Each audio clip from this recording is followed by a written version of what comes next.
Hello दोस्तों, स्वागत है आप सभी का इनसाइट एरिया के इस नए वीडियो में। मैं संजीव सर। स्टूडेंट, आज के इस वीडियो में हम लोग पढ़ने वाले हैं number of images between two plane mirror, यानी कि दो प्लेन मिरर के बीच में कितने इमेज बनते हैं। अब वो मिरर चाहे आपके किसी एंगल पर रखे हों या परपेंडिकुलर हो या पैरेलल हो, ठीक है। तो इसके बेसिकली तीन तरीके हैं। सबसे पहला तो जो आप पिछले वीडियो में आप लोगों ने देखा था, रे डायग्राम, ठीक है, रे डायग्राम मेथड। और दूसरा जो है एक बहुत ही इंटरेस्टिंग और मज़ेदार कॉन्सेप्ट है जिसे सर्कुलर कॉन्सेप्ट के नाम से जानते हैं। और लास्ट में अभी मैं आपको एक शॉर्टकट ट्रिक भी बताऊंगा जिससे आप इस टाइप के किसी भी क्वेश्चन को आसानी से सॉल्व कर सकते हैं कम से कम समय में, ठीक है। तो चलिए वीडियो को स्टार्ट करते हैं, देखते हैं। मान लीजिए ये हमारे पास कोई दो प्लेन मिरर है, ठीक है। इसको हमने पैरेलल रख दिया, ठीक है। ये हमारे पास दो कोई प्लेन मिरर है, इनको हमने क्या किया, पैरेलल रख दिया, ठीक। और इसके बीच में यहां पे हमने कोई ऑब्जेक्ट रख दिया, इसके बीच में कोई क्या किया, ऑब्जेक्ट रख दिया। तो अब इस ऑब्जेक्ट के कितने इमेज बनेंगे, इस ऑब्जेक्ट के कितने इमेज बनेंगे। हाँ, आज की इस वीडियो में आपका जो प्लेन मिरर वाला कॉन्सेप्ट है ये कंप्लीट हो जाएगा। उसके बाद हम लोग पढ़ेंगे स्फेरिकल मिरर, ठीक है। उसके बाद स्फेरिकल मिरर यानी कि गोलीय दर्पण, ठीक है। इसके बाद हम लोग पढ़ेंगे गोलीय दर्पण, ठीक है। ये जो भी चीज़ें हम या जो भी न्यूमेरिकल करवा रहे हैं ये आपके एनसीईआरटी बुक में नहीं है, लेकिन एंट्रेंस एग्जाम में पूछे जाते हैं, ठीक है। तो इसलिए काफ़ी ज़्यादा इंपॉर्टेंट है। वीडियो को बिना स्किप किए हुए ध्यान से देखिएगा, जिससे इस टाइप के कोई भी क्वेश्चन आए तो आपको कहीं पर भी कोई समस्या, दिक्कत, कोई परेशानी ना आए, ठीक है, और आसानी से आप कर ले जाएं। तो रे डायग्राम मेथड में क्या कहता है, मिरर से जितनी दूरी पर ऑब्जेक्ट होता है ठीक उसी के पीछे उतनी दूरी पर क्या होता है, इमेज बनता है। तो ये मान लेते हैं अगर इतनी दूरी पर है, अगर मान लेते हैं 1 सेंटीमीटर की दूरी पर है तो इससे भी 1 सेंटीमीटर की दूरी पर यहाँ पर इमेज बनेगा, ठीक है। ये मान लेते हैं ऑब्जेक्ट, यहाँ पे इमेज बन गई I1। दो मिरर ले लेते हैं, इसको M1, इसको M2, ठीक है। M2 की तरफ बन रहा है तो इसको M2, और ठीक इसी जितनी दूरी ये है मान लेते हैं ये भी 1 सेंटीमीटर, तो 1 सेंटीमीटर की दूरी पर यहाँ पर भी आपका इमेज बनेगा I1। अब देखिए मिरर M2 के लिए एक ऑब्जेक्ट आपका क्या था, O, उसका इमेज तो इसने बना लिया। अब इस मिरर के सामने एक आपका वर्चुअल यानी कि एक आभासी जो है ऑब्जेक्ट यहां पर भी है। अब ये जो इमेज बनाया है M1, ये इसका इमेज इसके लिए ऑब्जेक्ट का काम करेगा। फिर इसका इमेज ये क्या करेगा, कितनी दूर पर बनाएगा, मिरर से देखिए कितनी दूर पर, 1 2 3 3 सेंटीमीटर, 3 सेंटीमीटर की दूरी पर यहां कहीं इमेज बनाएगा, ठीक है। और फिर ठीक है 3 सेंटीमीटर की दूरी पर यहां इमेज बनाएगा, तो मान लेते हैं यहां पे बन गया I2 डैश। अब देखिए इस मिरर M1 के लिए अब ये ऑब्जेक्ट के काम करेंगे, ये और ये, ठीक है। तो इनका इमेज ये बनाएगा, इसका इमेज भी बनाएगा। तो यानी ये इसका इमेज, ये इसके इमेज, हर एक के इमेज को ये ऑब्जेक्ट के रूप में मान के इमेज बनाते रहेंगे और ये प्रक्रिया इनकी चलती रहेगी, ठीक है। तो प्रक्रिया इनकी जब कंटिन्यू चलती रहेगी तो नंबर ऑफ इमेजेस कितने हो जाएंगे, इनफाइनाइट। कितने होंगे, इनफाइनाइट। इसको आप सिंपल सा समझ लीजिए, गांव में आप लोगों ने देखा होगा जब आपस में दो बच्चे लड़ते हैं, अगर एक बच्चे ने दूसरे को जो है एक थप्पड़ मार दिया तो वो उसको एक मारेगा, फिर वो दोनों में ये कंटिन्यू प्रोसेस चलता रहेगा, वो उसको मारेगा, फिर वो उसको मारेगा, फिर वो उसको मारेगा, मतलब ये प्रोसेस उनका कंटिन्यू चलते रहेगा। और अगर 1 घंटे बीच में कोई जाए ना तो काउंट नहीं कर सकते दोनों आपस में एक दूसरे को कितने थप्पड़ मार दिए, ठीक है। तो वही सेम चीज़ें यहाँ पे हैं। अगर इन दोनों मिरर को हटाया नहीं जाए तो इनके इमेजेस ऐसे बनते रहेंगे, यानी इनफाइनाइटली इमेज नहीं। वही सेम कॉन्सेप्ट बच्चों का भी है, उनको अगर आपस में अलग ना करो तो थप्पड़ कंटिन्यू चलते रहेंगे। चलिए ये हो गए पैरेलल के केस में। सेकंड केस पढ़ते हैं जब मिरर जो है परपेंडिकुलर हो, ठीक है। सेकंड केस देखते हैं, perpendicular when mirror are perpendicular to each other, ठीक है। जब एक दूसरे से क्या करें, परपेंडिकुलर पे हो, यानी एक मिरर M1 हमारा ऐसे हो और एक मिरर ऐसे हो M2, ठीक है। और इनके बीच में सेंटर पे मान लेते हैं यहाँ कहीं कोई ऑब्जेक्ट रखा हुआ है। ये आपका क्या हो गया, M2 हो गया, ये आपका क्या हो गया, M1 हो गया। ठीक है, अब देखिए कितने इमेज बनेंगे।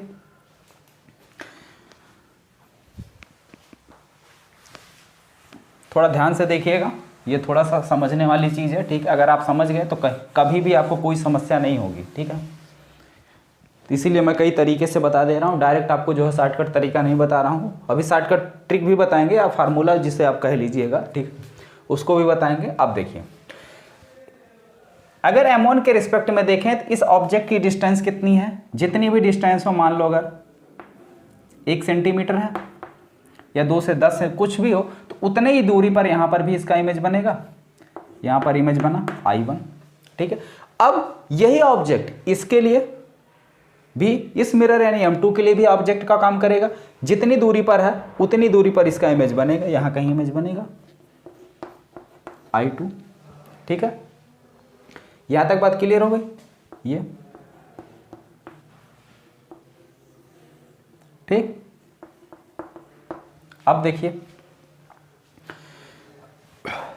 यहां से एक रेज ले आते हैं, ऐसे गई। ठीक है, और ये रिफ्लेक्ट होके ऐसे निकल गई। ठीक है, रिफ्लेक्ट होके ऐसे निकल गई, इसको पीछे बढ़ाया तो यहां मिल गई, यहां पे इमेज फॉर्म हुआ, यहां पे क्या हुआ, इमेज बना। दूसरी चीज, यहां से एक रेज ले गए। ठीक है, इसका इमेज यहां पर बन गया, ये रिफ्लेक्ट होके ऐसे निकल गई, ये क्या हो गई, रिफ्लेक्ट होके ऐसे निकल गई। ठीक है, तो इसको पीछे बढ़ाए तो इसका इमेज यहां पर बन गया। अब यहां से जो रेज हम ले जा रहे हैं, यानी इस ऑब्जेक्ट से जो रेज जा रही है वो इधर के बजाय इधर भी तो जा सकती है, तो इधर के बजाय इधर भी इमेज गई रेज। ठीक है,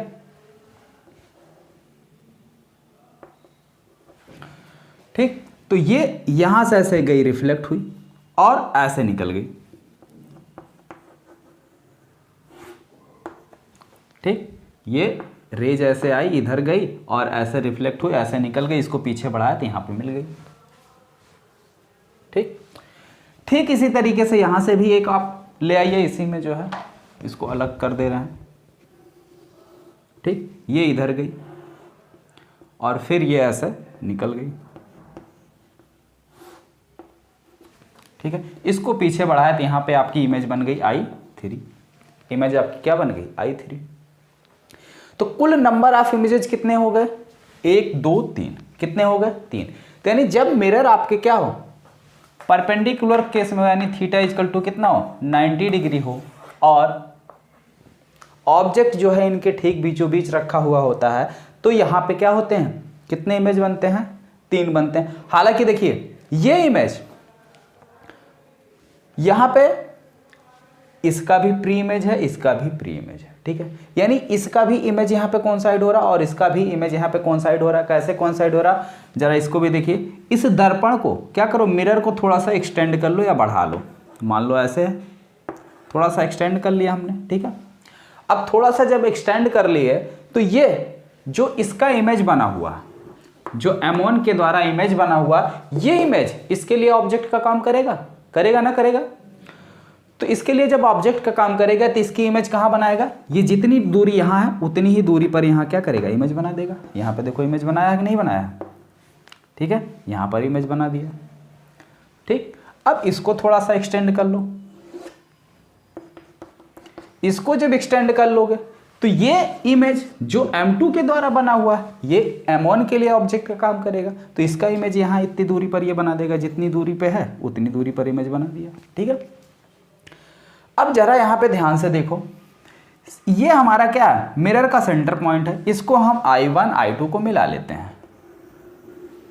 ठीक है, I1 को भी मिला लिए, I2 को भी मिला लिए। ठीक है, और O को भी मिला लेते हैं। ठीक, कोई समस्या नहीं है ना। अब देखिए, जितनी दूरी पर ऑब्जेक्ट उतनी दूरी पर इमेज, यानी ये चीज और ये चीज बराबर है। अगला, ये वाली साइड क्या, दोनों में कॉमन है, और ये जो रेज आई है परपेंडिकुलर आई है, सीधे सीधे सिंपल तरीके से कह लीजिए, किसी भी त्रिभुज में अगर 2 भुजा बराबर हो गई तो तीसरी अपने आप बराबर हो जाएगी। तो यानी ये वाली साइड इसके बराबर हो गई, अब ठीक इसी तरीके से इसमें आ जाओ, ये आपका ऑब्जेक्ट, ये आपका इमेज, ठीक है। तो जितनी दूर पे ऑब्जेक्ट उतनी दूर पे इमेज, ये डिस्टेंस बराबर और ये लाइन कॉमन, तो तीसरी अपने आप बराबर, ठीक है। अब देखिए इसमें 3 डंडी कर दे रहे हैं, ठीक है। तो यानी आपका ऑब्जेक्ट, इमेज, इमेज तीनों इस सेंटर से क्या है, इक्वल डिस्टेंस पर, क्या है, इक्वल डिस्टेंस पर है। और अगर इनको हम, यही आपकी क्या होती है, रेडियस होती है, अगर इसको हम रेडियस मान के, यही जो ऑब्जेक्ट की डिस्टेंस है, इसी डिस्टेंस को क्या करें, रेडियस मानकर अगर हम एक सर्किल ड्रा करें, तो ये चारों O, I1, I2, I3 सब के सब क्या होंगे, सर्किल की सरकमफेरेंस पर होंगे, यानी सर्किल की एक परिधि पर होंगे। तो चलिए ड्रा करके देखते हैं। इसको अगर हम रेडियस लेके क्या करते हैं, एक सर्किल ड्रा करते हैं, ठीक है। तो देखिए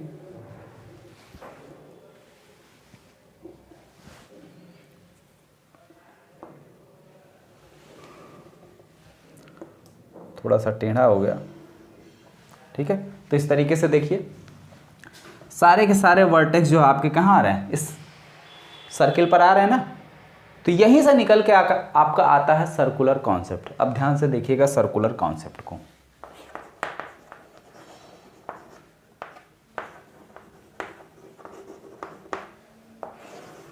सर्कुलर कॉन्सेप्ट, चलिए यहाँ काफ़ी कॉम्प्लिकेशन हो गई होगी ना, काफ़ी ज़्यादा समस्या हो गई। चलिए एक बार ध्यान से और समझ लीजिए कि इसमें किया क्या गया है। ये M1 M2 साफ साफ दिख रहे हैं, ये आपके 2 मिरर हैं जो कि परपेंडिकुलर एक दूसरे से रखे गए थे, ठीक है। परपेंडिकुलर क्या हुए थे, इनके बीच का एंगल जो है 90 डिग्री था, और इसके ठीक बीचों बीच पे यहाँ पे ऑब्जेक्ट, यानी ये 45 अंश, ये 45 अंश के कोण पर एक आपका ऑब्जेक्ट रखा हुआ था। तो इस ऑब्जेक्ट का M1 के द्वारा यहाँ पे इमेज बना, जितनी दूर ऑब्जेक्ट उतनी दूर इमेज, इसी का इसके द्वारा बना, ठीक। इसी का क्या हुआ, इसके द्वारा बना, ठीक। जितनी दूर ऑब्जेक्ट उतनी दूर इमेज। अब इसी मिरर को अगर हम क्या करें, बढ़ा लें, ये वाला अंदर वाला डायग्राम वाला मेथड अभी भूल जाओ। इसी मिरर को हमने क्या किया, एक्सटेंड कर लिया, बढ़ा लिया। तो ये जो इमेज है, ये इमेज इस मिरर यानी M2 के लिए ऑब्जेक्ट का काम करेगा, जितनी दूर ऑब्जेक्ट उतनी दूर इमेज, ठीक है। और इसको जब एक्सटेंड कर लिए, इसको बढ़ा लिए, तो जितनी दूर इमेज, यानी इसके जो M2 के द्वारा इमेज बना था, ये अब ये इमेज M1 के लिए ऑब्जेक्ट का काम करेगा, यानी वस्तु का काम करेगा। इसका प्रतिबिंब यहाँ बन गया, ठीक है। ये दोनों कोइंसाइड कर गए, ओवरलैप कर गए, तो नंबर ऑफ इमेजेस कितने हो गए, 1 2 3, ठीक है। तो पैरेलल के सॉरी परपेंडिकुलर के केस में नंबर ऑफ इमेजेस कितने हो गए, नंबर ऑफ इमेजेस कितने हो गए, 3, ठीक है। सर्कुलर कॉन्सेप्ट पे जरा ध्यान दीजिए। यहां पे इसमें क्या है कि जितने भी हमारे इमेजेस बन रहे हैं, सभी की डिस्टेंस क्या है, एक सेंटर पॉइंट अगर हम लें तो एक सेंटर पॉइंट से क्या है, बराबर है, ठीक है। अब इसी को अगर हम क्या करें, ये जो मिरर है हमारे, ये अब परपेंडिकुलर ना होकर किसी एंगल पर हैं, तो उसके लिए सर्कुलर कॉन्सेप्ट का इस्तेमाल करना पड़ेगा। और सर्कुलर कॉन्सेप्ट है क्या, उसको भी समझिए। इसीलिए परपेंडिकुलर पहले हमने बताया, क्योंकि इसको भी इसी के द्वारा समझेंगे। तो यहाँ पे चलिए एक एंगल पे हम मिरर 2 ले लेते हैं। एक मिरर M1 हो गई, एक M2। भाई देखिए ये आप लोगों के NCERT वाले बुक में ये सारे क्वेश्चन है नहीं, तो इसलिए जो है वीडियो को आप ध्यान से देखिएगा, कहीं पर भी स्किप मत कीजिएगा। क्वेश्चन काफ़ी ज़्यादा इंपॉर्टेंट है। इस तरीके के क्वेश्चन जो है आपके बुक में है नहीं, तो आप कॉन्सेप्ट समझ लेंगे तो इस टाइप का कोई भी क्वेश्चन आएगा आप आसानी से कर ले जाएंगे। इसीलिए हम बार बार बोल रहे हैं वीडियो स्किप मत करना, पूरा ध्यान से देखिएगा लास्ट तक। ये मान लीजिए एक दूसरे से किसी एंगल पर रखे हुए हैं, यहाँ पे कोई आपका ऑब्जेक्ट रखा हुआ है, कोई क्या हुआ, ऑब्जेक्ट रखा हुआ है, ठीक है। कोई ऑब्जेक्ट रख दिएगा ओ, मान लेते हैं इस मिरर से ये आपका क्या है, बीटा कोण पर रखा है, और ये जो है अल्फा कोण पर रखा है, ठीक है, अल्फा एंगल पर रखा है। तो इसको समझने के लिए रेडियस क्या होती है, जो इस जहां पे दोनों मिरर मिलते हैं, इस मिरर को सेंटर मानते हैं, और ये जो ऑब्जेक्ट की डिस्टेंस है, इसी को क्या करते हैं, सर रेडियस समझकर एक सर्किल ड्रा कर लेते हैं। तो भाई हमारी गोला प्रकार किधर गई, ये रहा, ठीक है। चलिए ड्रा करते हैं एक सर्किल।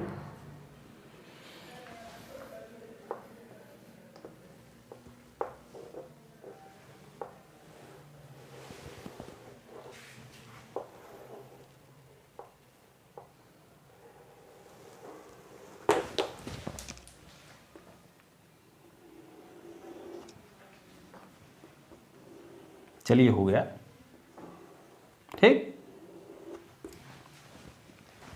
टूट गया चाक, नहीं तो बढ़िया ड्रा हो गया होता, ठीक। अब देखिए ध्यान से समझिए, यहां पे अल्फा एंगल पर है, ठीक है, जितनी दूर ऑब्जेक्ट उतनी दूर इमेज वाला कॉन्सेप्ट है ना।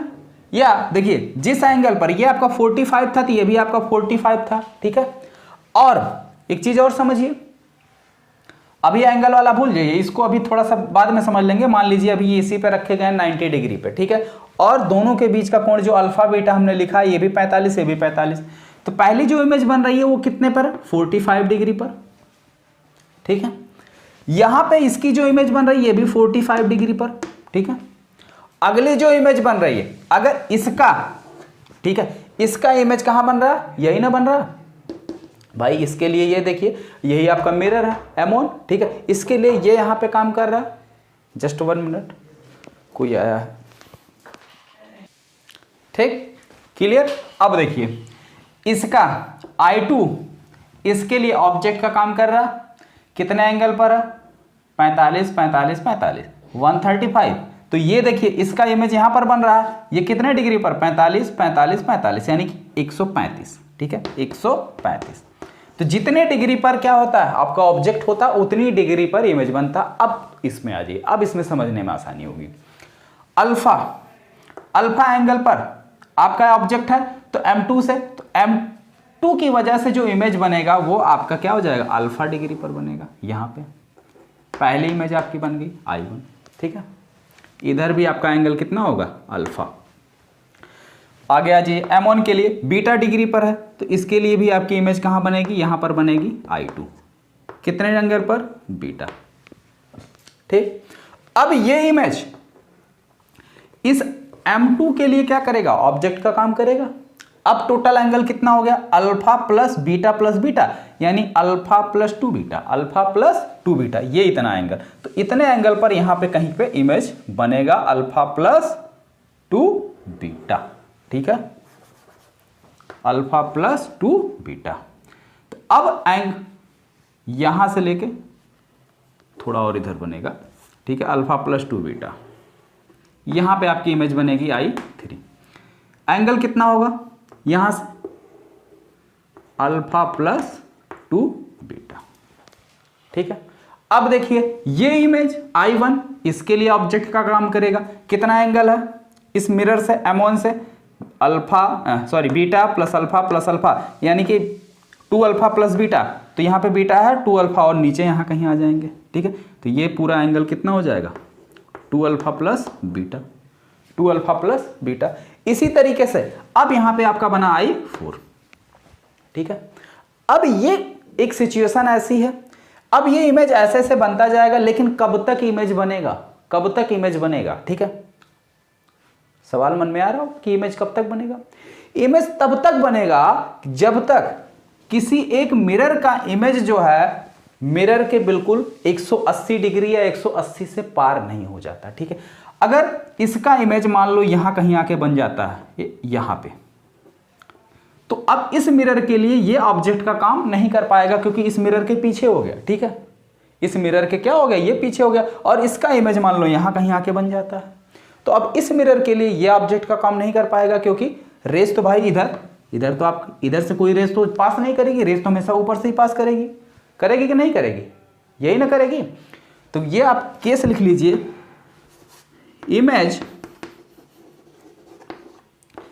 तब तक बनेगा जब तक यही एंगल, ठीक है, जब तक इमेज के बीच का कोण, इमेज के बीच का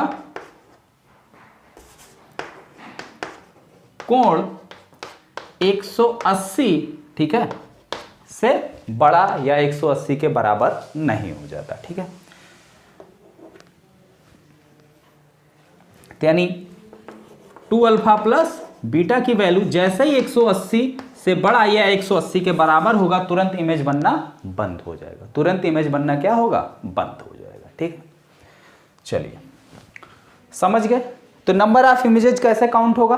अब ये यहाँ पे अगर कोई एंगल दे दिया, कोई क्या किया, एंगल दे दिया, तो आप समझ जाएंगे ना, 20, 30, 45 कुछ भी दे देगा। मान लो दे दिया यहाँ पे, इससे दे दिया 20 अंश, यहाँ दे दिया 40 अंश।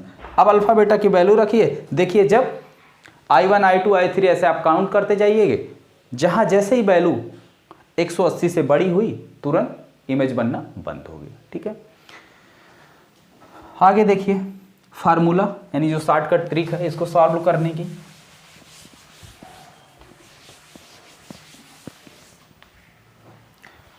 दो मिरर है हमारे, M1 है, M2 है। ठीक है, M1 के द्वारा पहली इमेज कहां पे बन रही है? बीटा पे, तो इधर लिख लीजिए आप बीटा। M2 के द्वारा पहली इमेज कहां अपन के बन रही है? अल्फा डिग्री पर, अल्फा।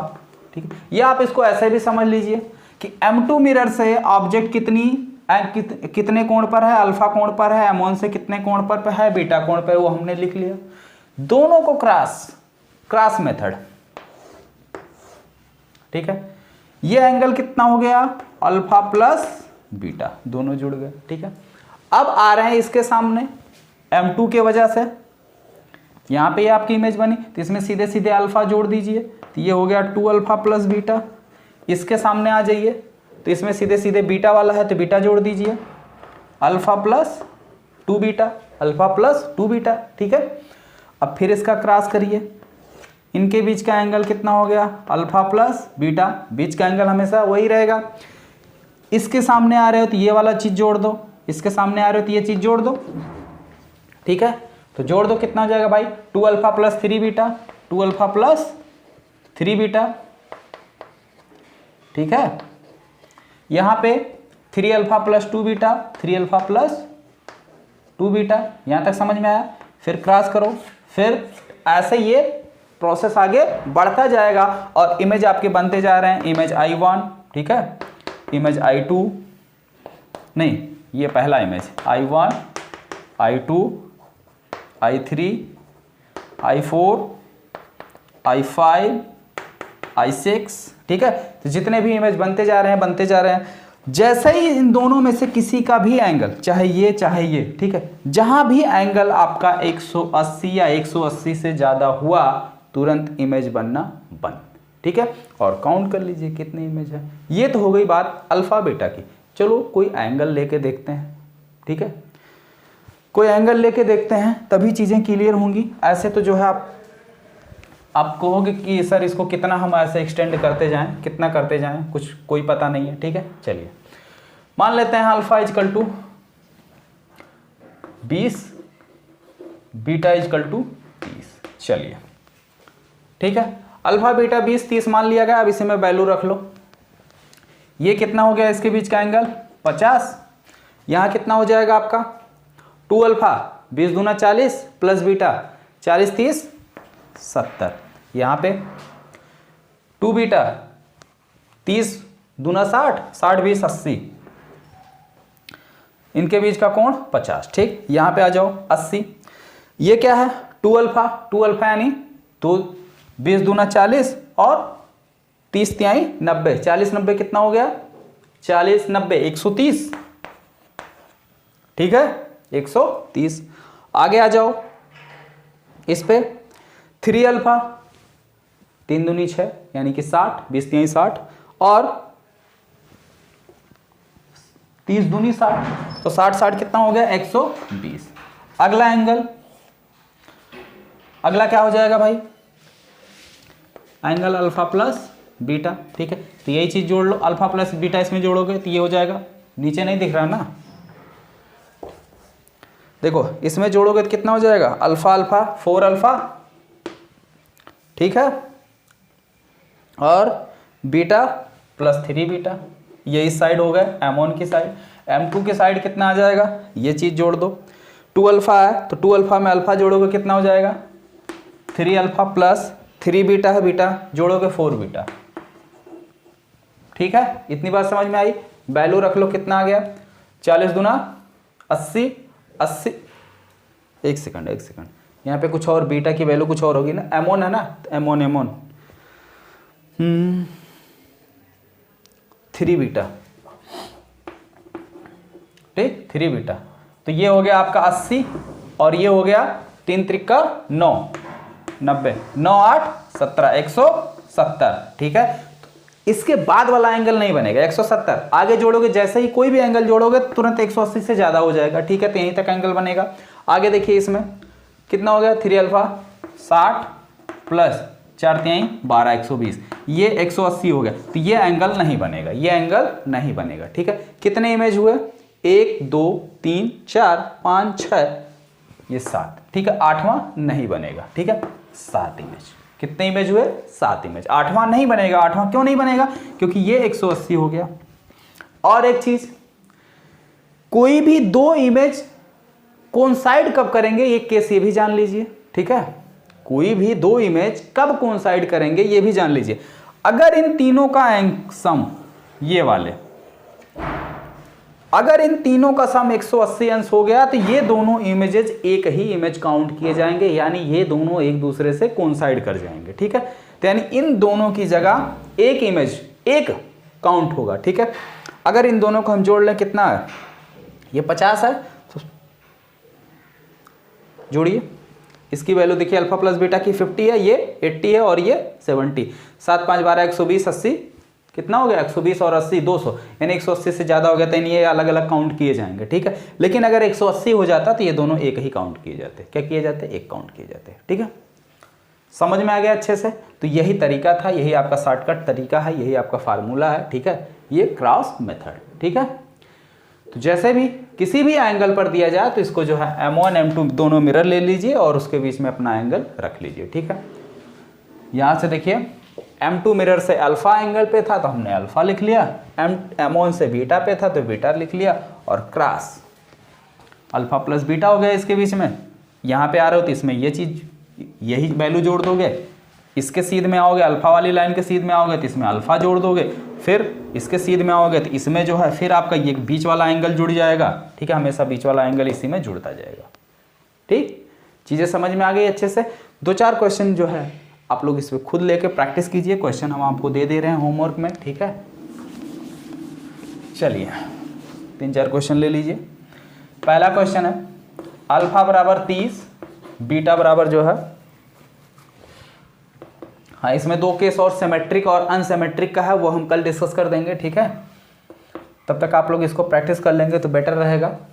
जिससे, और अगर कहीं पे कोई समस्या भी आएगी तो नीचे कमेंट बॉक्स में कमेंट कर देना, नहीं समझ में आया होगा तो वो भी बता देना, फिर से बता दूंगा, एक बार और बता दूंगा। ठीक है, लेकिन ये मत सोचना कि जो है नहीं आ रहा तो छोड़ो, जाने दो, छोड़ना नहीं, क्वेश्चन इंपॉर्टेंट है। ठीक है, और देखिए आपकी तैयारी भी यहाँ पे हम इस तरीके से करवाएंगे, किसी भी एंट्रेंस एग्जाम में आपको कोई समस्या नहीं होगी। फिजिक्स क्वेश्चन आप आसानी से कर जाओगे, बस जिस तरीके से पढ़ा रहे हैं आप पढ़ते रहिए। और अगर अभी तक आपने चैनल को सब्सक्राइब नहीं किया हो तो चैनल को सब्सक्राइब करके बेल आइकन का बटन भी दबा लीजिए, जिससे हमारी आने वाली हर एक नई वीडियो का नोटिफिकेशन आपको मिलता रहे। हाँ, हमारी क्लासेस जो है आपको काफ़ी दिनों के बाद जो मिल रही है उसका कारण यह है कि हम आप लोगों के लिए इन्हीं सारी चीज़ों के जो आपको पढ़ा रहे हैं इसका नोट्स तैयार कर रहे थे, PDF तैयार कर रहे थे, जिससे आपको एग्जाम टाइम में प्रैक्टिस सेट भी प्रोवाइड कर सकें और इसके नोट्स भी आपको प्रोवाइड किए जा सकें। ठीक है, तो इसी में थोड़ा सा टाइम लगा।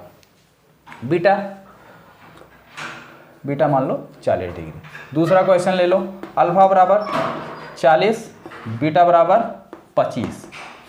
तीसरा क्वेश्चन ले लो, अल्फा बराबर 15, बीटा बराबर 35। ठीक है, तो ऐसा ही क्वेश्चन लेके देखो कितने कितने इमेजेस बन रहे हैं। सभी लोग कमेंट बॉक्स में कमेंट करके अपना अपना आंसर बता देना तीनों केसेस में। ठीक है, मिलते हैं नेक्स्ट वीडियो में, तब तक आप इसको अच्छे से देखिए वीडियो को, और अगर नहीं समझ में आता है तो वीडियो एक बार दोबारा देखिए। उसके बाद अगर कोई समस्या होती है तो आप नीचे कमेंट बॉक्स में कमेंट करके पूछ सकते हैं। ठीक है, कि सर ये चीज़ हमको दिक्कत हो रही है या हमें यहाँ परेशानी हो रही है, आप इसको दोबारा बता दीजिएगा। ठीक है, तो वो आपको दोबारा बता दीजिएगा। ओके स्टूडेंट, मिलते हैं फिर अगले वीडियो में, तब तक के लिए थैंक यू।